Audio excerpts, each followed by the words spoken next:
Bem-vindos aos vídeos discipulado aqui na Igreja Casa Restaurada.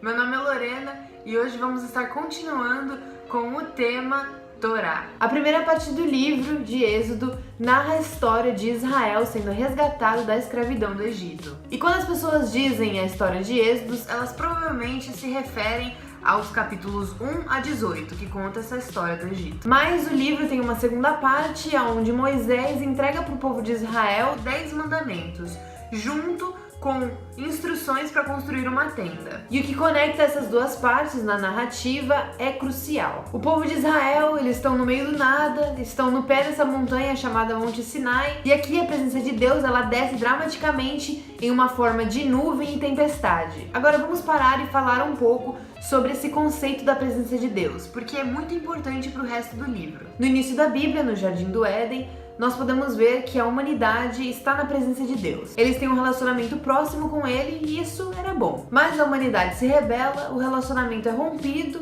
e o acesso à presença de Deus é perdido. Mas Deus promete para Abraão que através dele e de sua família, ele restauraria isso e abençoaria todas as nações. E nessa promessa inclui a restauração desse relacionamento da humanidade com Deus. Aqui voltamos na narrativa onde estamos no pé do Monte Sinai, e a presença de Deus está bem na frente deles, porém, ela é um tanto quanto assustadora. E Deus está ali para convidar Israel nesse relacionamento singular e próximo com Ele. E a palavra que é usada para descrever esse relacionamento é aliança. Ele é um acordo legal entre Deus e Israel. E ele é único porque Deus não pede nada em troca de Israel, apenas que eles confiem em Deus. Porém, nessa montanha, Deus vai pedir que Israel faça algo em troca. Na verdade, muitas coisas.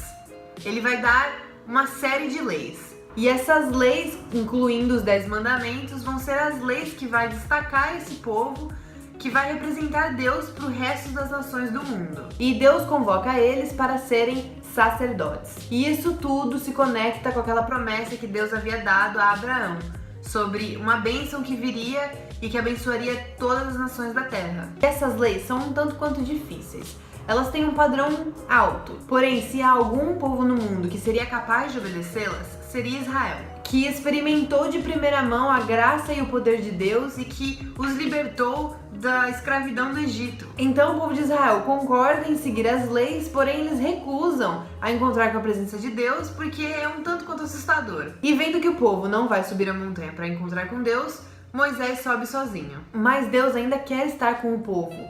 Então, ele fala, já que eles não vão subir aqui, eu vou colocar minha presença lá embaixo. E é por isso que Deus ordena Moisés a criar essa tenda elaborada, que seria o lugar onde a presença de Deus iria se manifestar no meio do seu povo. E é por isso que os próximos 7 capítulos que encontramos são plantas explicando exatamente como essa tenda deve ser construída. E esses capítulos são bem longos de se ler, porém todos os detalhes são importantes e tudo é bem simbólico. E aí logo em seguida vemos 6 outros capítulos explicando com mais detalhes de como a tenda deve ser construída. Tá, mas agora vamos voltar. Antes da tenda ser finalizada e construída, Moisés ainda estava no monte. E quando ele desce do monte, é uma narrativa importante para a história. Então Moisés está descendo do Monte Sinai com os 10 mandamentos e a planta da tenda em suas mãos, e ele encontra o povo de Israel quebrando os 2 primeiros mandamentos. Não tenham outros deuses além de mim e não adorem ídolos e imagens. Então aqui estamos imediatamente